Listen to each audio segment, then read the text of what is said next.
नमस्कार, एबीपी गंगा के digital bulletin में आपका स्वागत है। रायबरेली से मैं हूं पंकज सिंह। आज रायबरेली की बड़ी खबरों के बारे में आपको अपडेट करता हूं। 2 दिवसीय दौरे पर पहुंची रायबरेली अमेठी की सांसद स्मृति ईरानी लोगों से मुलाकात करी और उनकी समस्याएं सुनी। लेकिन साथ ही आपको बता दें कि एक ऐसा वीडियो सामने आया है जिसमें स्मृति ईरानी पीड़ितों की समस्याओं को न सुनकर बल्कि प्रधान को लाने की बात कह रही हैं। जी हां, आपको बता दें कि छतो ब्लॉक के कोलवा गांव के जो प्रधान पति हैं वो अपने दर्जनों ग्रामीणों के साथ सड़क की समस्याओं को लेकर अमेठी की सांसद स्मृति ईरानी से मिलने पहुंचे थे और अपनी पीड़ा बताकर कि यहाँ पर गड्ढे हैं और उन गड्ढों को तत्काल दुरुस्त कराने का प्रबंध किया जाए। लेकिन जैसे ही स्मृति ईरानी ने वो पत्र देखा, उसमें साफ लिखा था प्रधान पति। चूँकि प्रधान एक महिला है और किसी अपनी समस्या के कारण वो नहीं आ पाई, तो जो प्रधान पति हैं वो समर्थकों के साथ स्मृति ईरानी से मिलने पहुंच गए।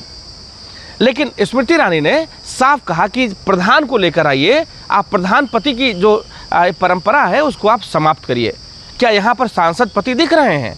इस तरह की बात कहते हुए केंद्रीय मंत्री स्मृति ईरानी दिखाई पड़ी और उस पीड़ित की समस्या ना सुनकर, जो ग्रामीण आए थे उनकी समस्याओं को ना सुनकर, बल्कि उनको वापस कर दी और प्रधान के साथ दोबारा आने की हिदायत दी। जो भाई बचपन से एक दूसरे के साथ किलकारियाँ भरे हों और बचपन से एक दूसरे के साथ खेल कर बड़े हुए हों, अगर वही भाई अपने भाई की जान का दुश्मन बन जाए तो निश्चित तौर पर मानवता शर्मसार होती है।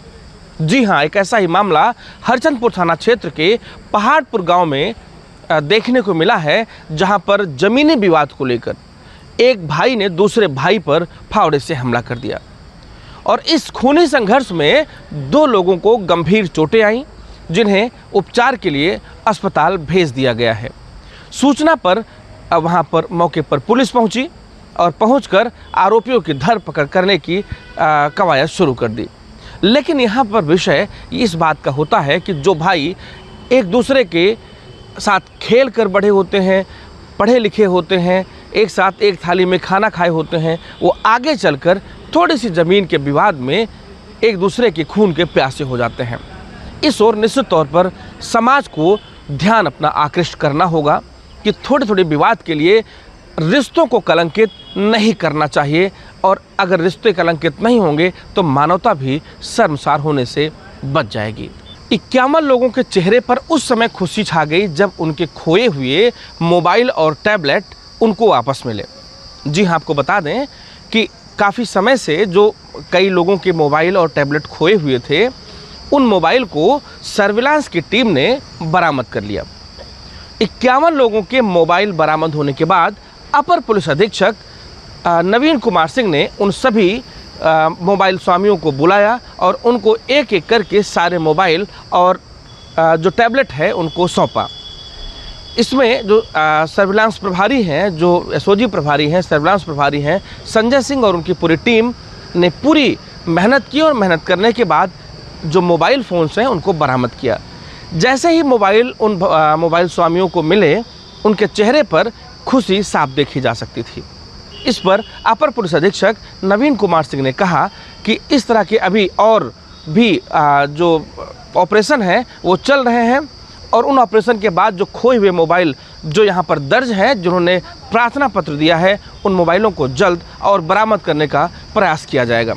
इसके पहले 100 से अधिक मोबाइल बरामद हुए थे, जिसको आलोक प्रदर्शी पुलिस अधीक्षक रायबरेली ने लोगों को सौंप कर उन्हें आश्वासन दिया था कि जल्द ही अन्य मोबाइल और भी बरामद किए जाएंगे। उत्तर प्रदेश सरकार के राज्य मंत्री दिनेश प्रताप सिंह ने राही ब्लॉक के लगभग आधा दर्जन गाँव में पहुंचकर जो इंटरलॉकिंग की सड़कें हैं और जो हॉट पैड हैं उसका उन्होंने लोकार्पण किया। आपको बता दें कि सड़कों को जोड़ने के लिए लगातार राज्य मंत्री दिनेश प्रताप सिंह गांव-गांव भ्रमण करके वहां पर लोगों की समस्याएं सुन रहे हैं और अगर सड़कें खराब हैं तो सड़कों को दुरुस्त कराने का भी काम कर रहे हैं। बता दें आपको कि राज्य मंत्री दिनेश प्रताप सिंह सोनिया गांधी जो सांसद हैं रायबरेली की, उनके सामने लोकसभा का चुनाव भी लड़ चुके हैं और उस लोकसभा के चुनाव में बहुत ही कम मार्जिन से लगभग 1.25 लाख के वोट से सोनिया गांधी ने जीत दर्ज की थी। अगर लगभग 80,000 के आसपास वोट दिनेश सिंह का बढ़ जाता और सोनिया गांधी का घट जाता तो जीत किसी की भी हो सकती थी।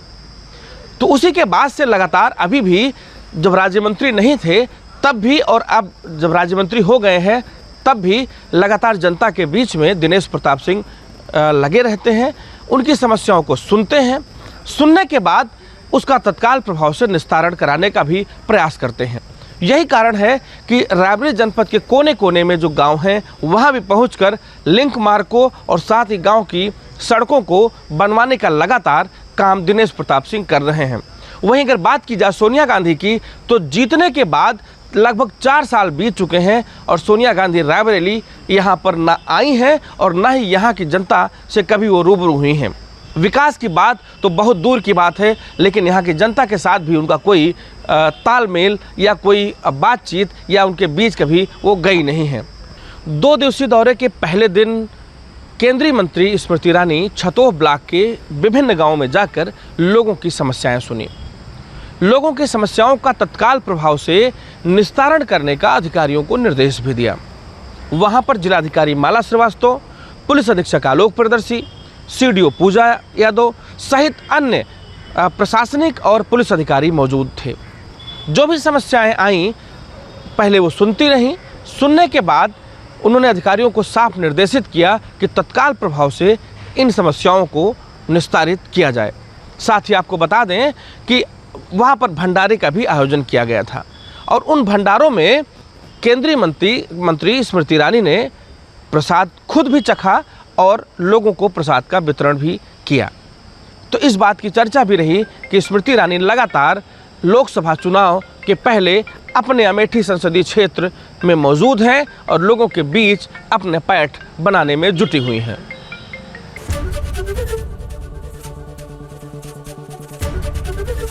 एबीपी गंगा, खबर आपकी, जुबान आपकी।